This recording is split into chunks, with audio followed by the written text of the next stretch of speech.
the son of the late outspoken Liberation War veteran and political activist Blessed Geza, popularly known as Comrade Bombshaw, has publicly thanked former Cabinet Minister Sevia Kasugwere for supporting Geza during his years in exile in South Africa. Sanapenda mashoko kuda pangu aina chano kwa kuti Comrade Geza's son speaks out. To subscribe or like out on the bell icon.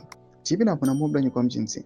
In a social media post announcing the death, Geza's son, Blessed Junior Geza, said the family was grateful to Kasukwere for his support from the time my dad left Zimbabwe.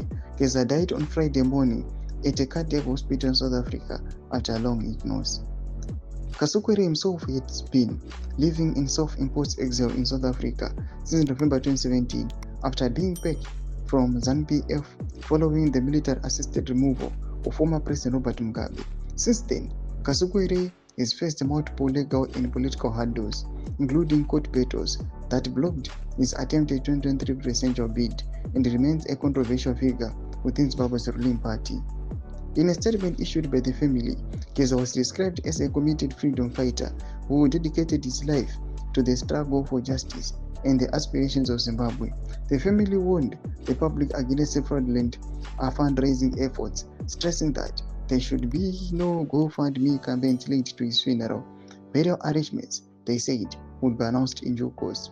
Geza's death followed hours of speculation triggered by an emotional message he posted earlier on Friday on his social media platform X, in which he openly reflected on his failing health and the state of Zimbabwe's politics. In the post, he lamented that he might not live to see political change after President Emmerson Mnangagwa, whom he accused of deepening corruption, cronyism, and the collapse of public institutions.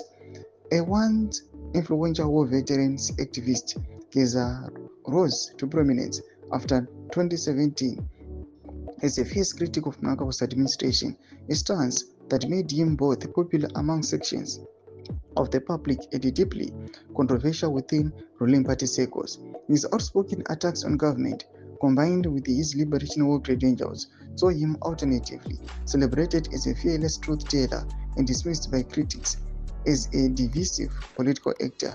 In his final message, Geza urged Zimbabweans to remain united and committed to the struggle for a free and prosperous nation, signing off with a blessing and the word, may God bless Zimbabwe. Thomas Kwandayo wapangwa inapenda comment section medu za fungulo ili mtu kunipa msoro pechitko iji msawa subscribe or like, chat on the bell icon.